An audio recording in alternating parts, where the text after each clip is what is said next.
नमस्कार बंधु, राधे राधे। मैं नंदी संस्कृतम में आप सभी का स्वागत करती हूँ। तो चलिए शुरू करते हैं। ये हमारी यूजीसी नेट 25 कोर्स संस्कृत का जो दिसंबर 2023 का जो प्रश्न पत्र है उसकी व्याख्या कर रहे हैं और उस श्रृंखला में ये हमारा दूसरा कक्षा है। इससे पहले हमने एक कक्षा में 1 से लेकर 10 प्रश्न देखा था। अब हम 11 नंबर के प्रश्न से शुरू करेंगे। ये हमारी दूसरी कक्षा है और आप लोगों ने पहले की कक्षाएं नहीं देखी हैं तो पहले की कक्षाएं अवश्य देखें या इस कक्षा के बाद उन कक्षाओं को देखें। और ऐसे ही व्याख्यान देखने के लिए चैनल को सब्सक्राइब करें ताकि हम आगे वीडियो डालें तो आप लोगों के पास नोटिफिकेशन जाए। और चैनल को सब्सक्राइब कर लें और वीडियो को लाइक करें, कमेंट करें। तो चलिए प्रश्न शुरू करते हैं। 11 नंबर प्रश्न में कहा गया है अधस्तनेषु नाटकेषु विदूषको नास्ति।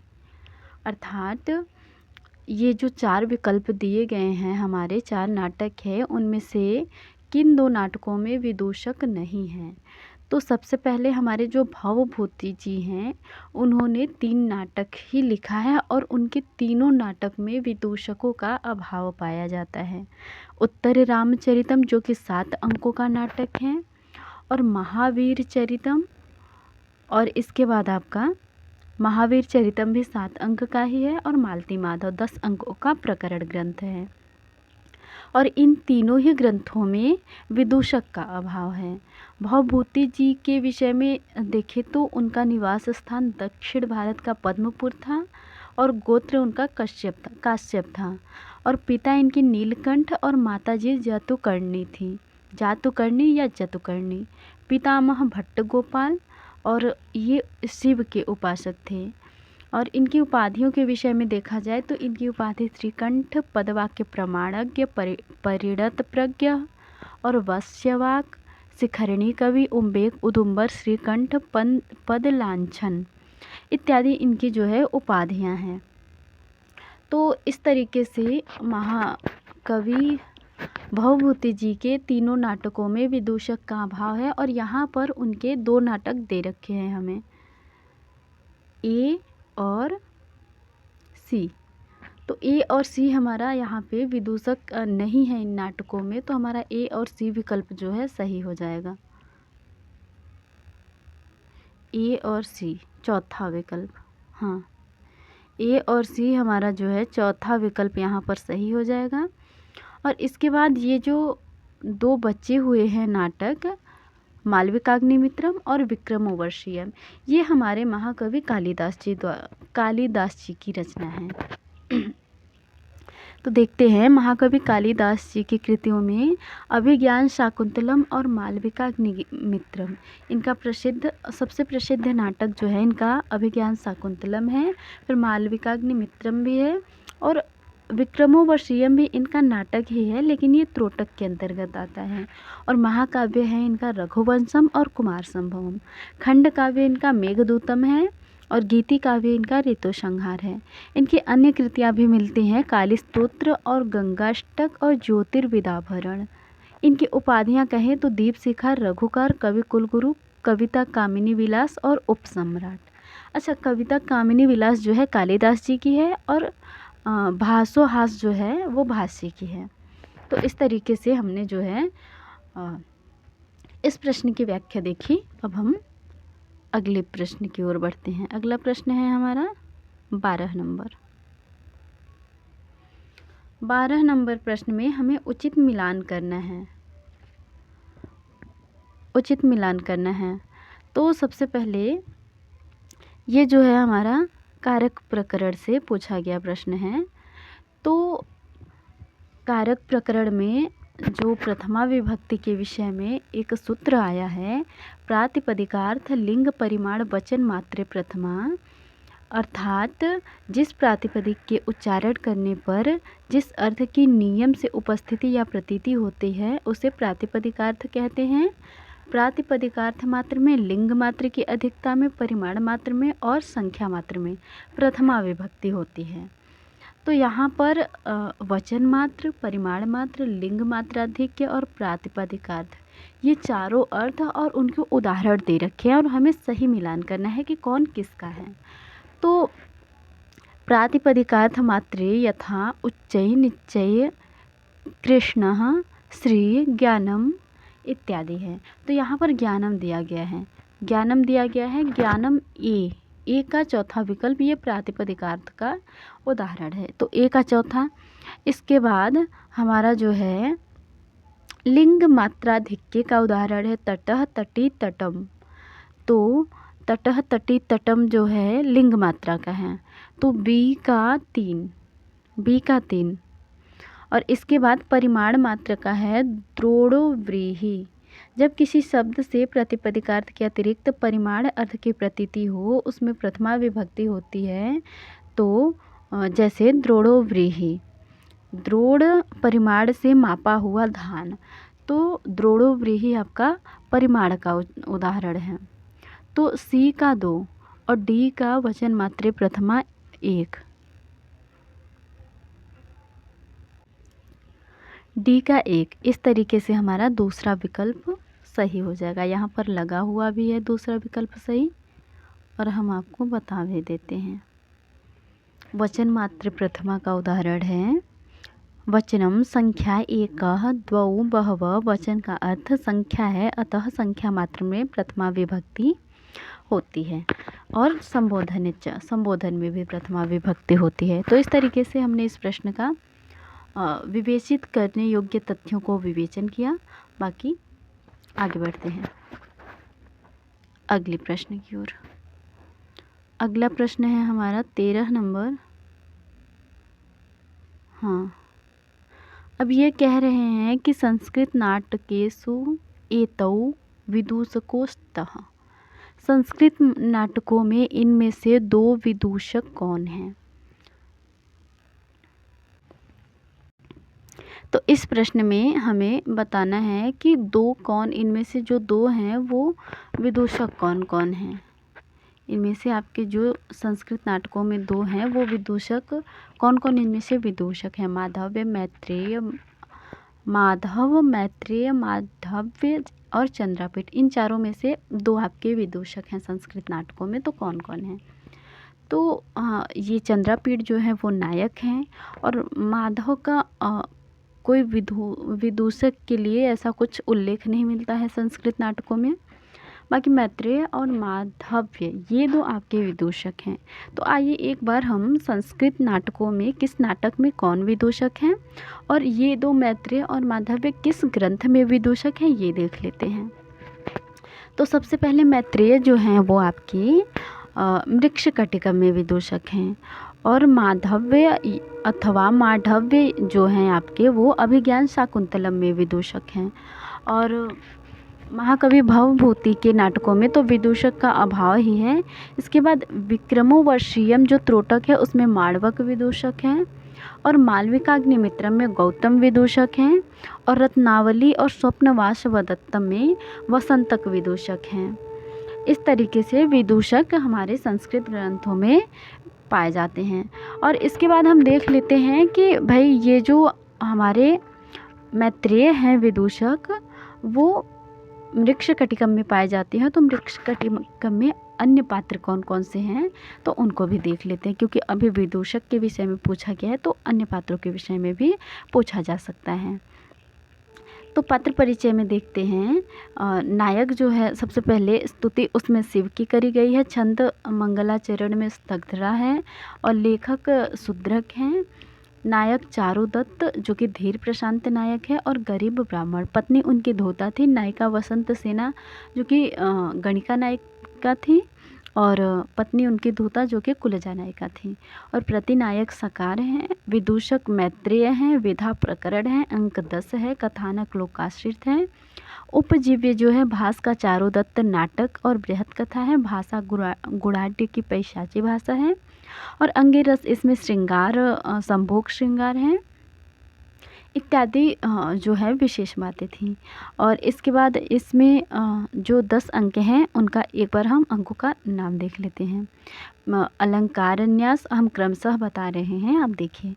अलंकारन्यास, द्युतकर समाहक, संधिच्छेद, मदनिका सर्विलक संवाद, दुर्दिन, प्रवहण विपर्य, आर्यक अपहरण, वसंत सेनामोटन, व्यवहार और संहार। तो इस तरीके से हमने देखा मृक्ष कटिकम के विषय में। है तो और भी बहुत सारे तथ्य, लेकिन जो यहाँ पर बहुत उपयोगी थे हमने उनको विवेचित किया, और अन्य तथ्यों के भी बात आगे आएगी तो हम विवेचन करेंगे, लेकिन यहाँ पर जितना उचित था हमने उतना किया। अब हम एक बार देख लेते हैं कि मांडव्य अथवा माधव्य जो हमारे अभिज्ञान शाकुंतलम के मैत्रेय हैं, क्षमा कीजिए विदूषक हैं, तो अभिज्ञान शाकुंतलम के पात्रों के विषय में भी थोड़ा सा हम देख लेते हैं। तो सबसे पहले अभिज्ञान शाकुंतलम में जो है स्तुति तो अष्टमूर्ति शिव जी की करी गई है, और उसमें स्त्रगधरा छंद है, और नायक जो है दुष्यंत धीरोदत्त, और नायिका शकुंतला हैं, मुग्धा नायिका। राजा दुष्यंत हैं, शकुंतला दुष्यंत की प्रेमिका है। मांडव्य विदूषक है, दुष्यंत का विनोद प्रिय मित्र भी है और विदूषक भी है। अनसुईया प्रियमवदा जो हैं शकुंतला की 2 सखियां हैं। मेनका शकुंतला की माता हैं। विश्वामित्र जी जो हैं शकुंतला के पिता हैं, और महर्षि कण्व शकुंतला के पालक धर्म पिता हैं। सारंग्रह और सारद्वत कण्व के 2 प्रमुख शिष्य हैं। सोमरथ दुष्यंत का पुरोहित है। मातली इंद्र का सारथी है। वैश्वानस, हारित, नारद, गौतम, सारंग्रह, सारद्वत ये सारे कण्व के शिष्य हैं। और रैवतक राजा का भृत्य द्वारपालक है, रैवतक या दौवारिक। उसके बाद सूत जो है दुष्यंत का सारथी है। भद्रसेन दुष्यंत का सेनापति है। पिसून आपका दुष्यंत का मंत्री है। गालव ऋषि मारीच का शिष्य है। वातायन रनिवास की देखभाल करने वाला वृद्ध ब्राह्मण जो कि अभिज्ञान शाकुंतलम का कांचुकी भी है। और सूत्रधार नटी जो है सूत्रधार की पत्नी है। अदिति अथवा दाक्षायणी मरीच की पत्नी है। सानुमति मेनका की सखी एक अप्सरा है। चतुरिका यमनी राजा की सेविका है। और गौतमी जो है कण्व के आश्रम की अध्यक्षा अथवा एक वृद्धा तापसी है। और वेत्रवती जो है प्रतिहारी राजा की द्वारपालिका है। तापसी सुव्रता जो है मारीच के आश्रम की एक तपस्विनी है। तो इस तरीके से हमने जो है देखा। और अभिज्ञान शाकुंतलम में आपके 7 अंक हैं, तो हम 7 अंकों को क्रमशः बताते हैं। आश्रम प्रवेश, आश्रम निवेश, मिलन, विदा, प्रत्याख्यान, पश्चाताप, पुनर्मिलन। तो इस तरीके से हमने इस प्रश्न की, हालांकि अभी बहुत सारी चीज़ें हैं, भरत वाक्य भी है, मुझे लगता है एक बार देख लेना चाहिए भरत वाक्य। भरत वाक्य कुछ इस प्रकार है। प्रवर्तताम प्रकृति हिताय पार्थिवः सरस्वती श्रुत महताम महीयताम ममापि च क्षपयतु नीललोहितः पुनर्भवम परिगत शक्तिरात्मभू। इस तरीके से है। ज़्यादा हो रहा है, नहीं तो हम और कुछ भी बताते। तो इस प्रश्न का हमारा दूसरा और तीसरा विकल्प जो है, पहला विकल्प सही है, BC पहला विकल्प हमारा सही है। अब हम अगले प्रश्न की ओर बढ़ते हैं। अगला प्रश्न है हमारा 14 नंबर का प्रश्न।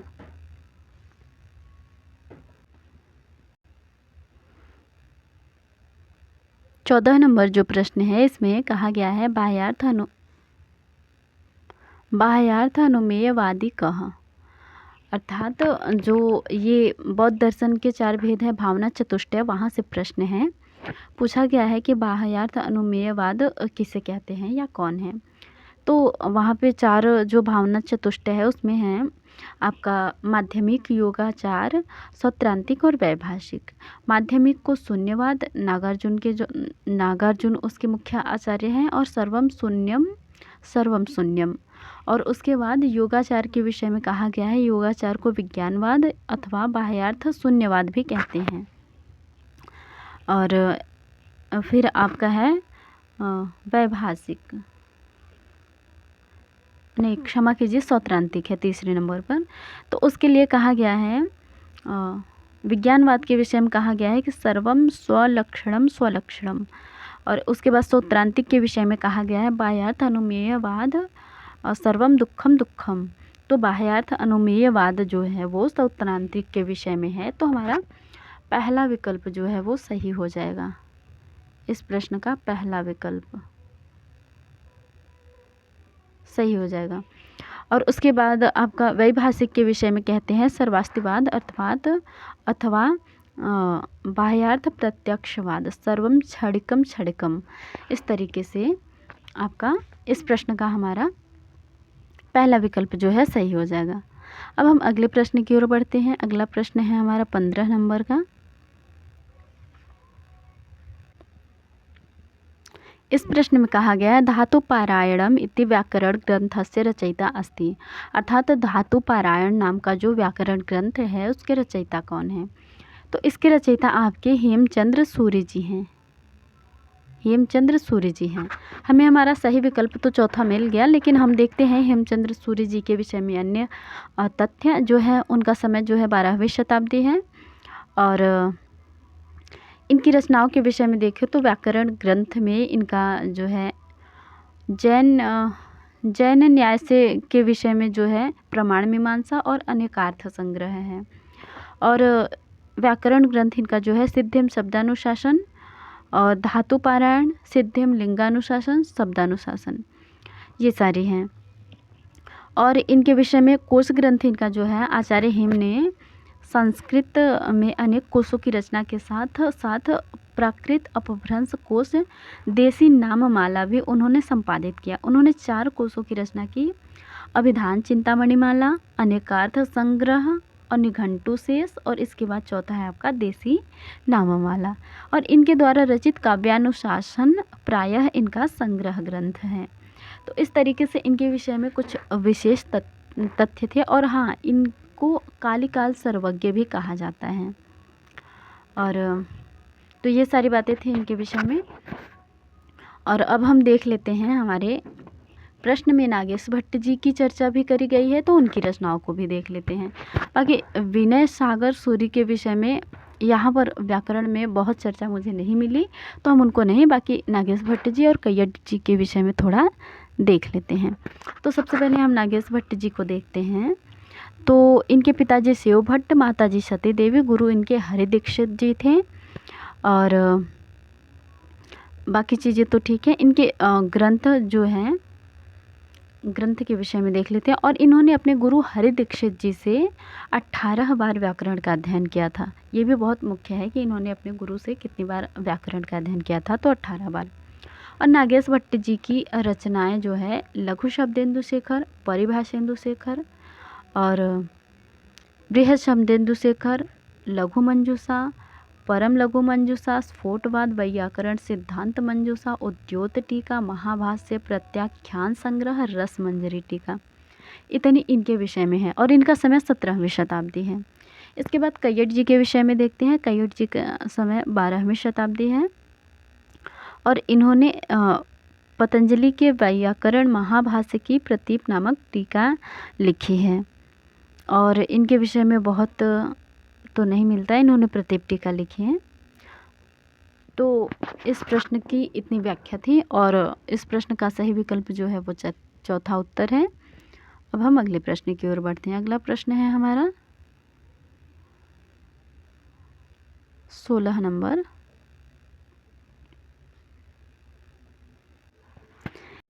इस प्रश्न में जो है हमें यथोचितम मेलनम कुरु, उचित मिलान करना है हमको। तो ये जो है टीका और टीकाकारों का मिलान करना है हमको। और ये टीका और टीकाकार जो हैं हमारे याज्ञवल्क्य की स्मृति के टीका और टीकाकार हैं। तो सबसे पहले हम देखते हैं विज्ञानेश्वर जी ने कौन सी टीका लिखी है। तो विज्ञानेश्वर जी ने यहाँ पर मिताक्षरा टीका लिखी है, मिताक्षरा। तो एका तीन। और मित्र मिश्र जी ने वीर मित्रोदय टीका लिखी है। ए का 3, बी का 1।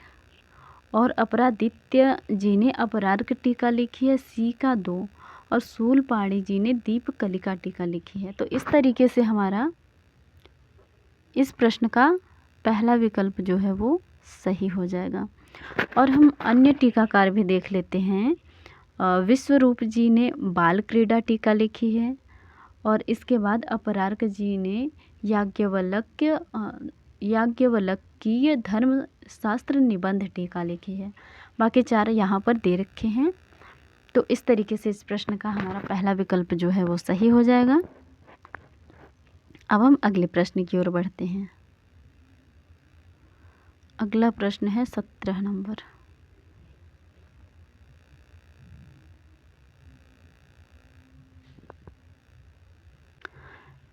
इस प्रश्न पत्र में ये जो प्रश्न है हमारा कारण और अभिकथन वाला है, लेकिन इस प्रश्न पत्र में कारक प्रकरण के प्रथमा विभक्ति से ही 2 प्रश्न पूछे गए हैं।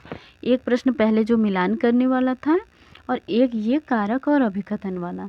तो पहला अभिकथन क्या कहता है, उच्चैः निश्चय कृष्णः श्री ज्ञानम इत्यत्र प्रथमा विभक्ति जायते।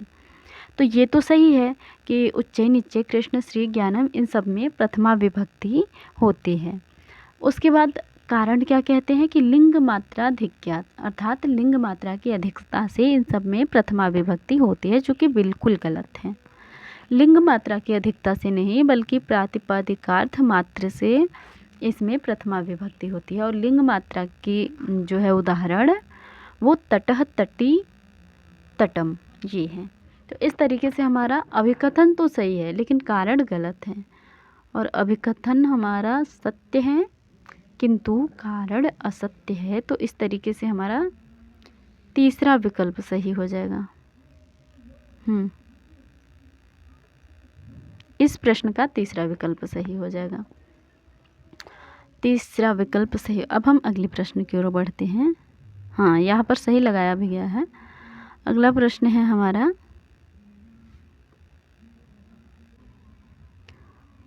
19 नंबर का हमारा जो प्रश्न है ये कारण और अभिकथन वाला है। तो अभिकथन कहता है केनोपनिषदि हेमवती उमोपाख्यानम वर्णितमस्ति। तो ये तो बिल्कुल सही है कि जो है केनोपनिषद में हेमवती और उमा का आख्यान वर्णित है और तत्र न कारण के विषय में कहा गया है न तत्र चक्षुर्गच्छति इति केनोपनिषद वचनम अस्ति। यह भी सत्य है, यह भी केनोपनिषद का वचन है और कारण भी केनोपनिषद का वचन है और अभिकथन भी केनोपनिषद में ही जो है उमा हेमवती का आख्यान मिलता है। तो कारण के विषय में कहा गया है न तत्र चक्षुर्गच्छति न वाग् गच्छति नो मनः न विद्नो न विजानीमो तथैदनुशिष्यात्। इसका है कि नेत्रों का देवता, वाणी का देवता और मन का देवता परमात्मा या ब्रह्म के अंदर नहीं जा सकता। ब्रह्म तर्क का साक्षी और तर्कातीत है। तो इस तरीके से ये दोनों प्रश्न जो है कारण और अभिकथन जो है दोनों ही केनोपनिषद की से लिया गया है और केनोपनिषद की अन्य ये जो है सूक्ति है और अन्य सूक्तियाँ भी हैं। यदि मन्यसे सुदेवसी दभ्रमेवापि यदस्य त्वं वेत्थ्य ब्राह्मणारूपं न तत्र चक्षुर्गच्छति प्रत्यास्माद् लोकाद् मृता भवन्ति श्रोत्रस्य श्रोत्रं मनसो केनेषितं पतितं प्रेषितं मनः इत्यादि सूक्तियाँ भी है। तो ये दोनों सत्य हैं लेकिन ये जो है कारण अभिकथन का मतलब उचित व्याख्या नहीं करता। तो इसलिए हमारा यहाँ पे दूसरा विकल्प जो है सही हो जाएगा। उभयम सत्यम किंतु कारणम अभिकथनम इत्यस्य समुचिता व्याख्या नास्ति। इस तरीके से इस प्रश्न का हमारा दूसरा विकल्प सही हो जाएगा। अब हम अगले प्रश्न की ओर बढ़ते हैं 20 नंबर।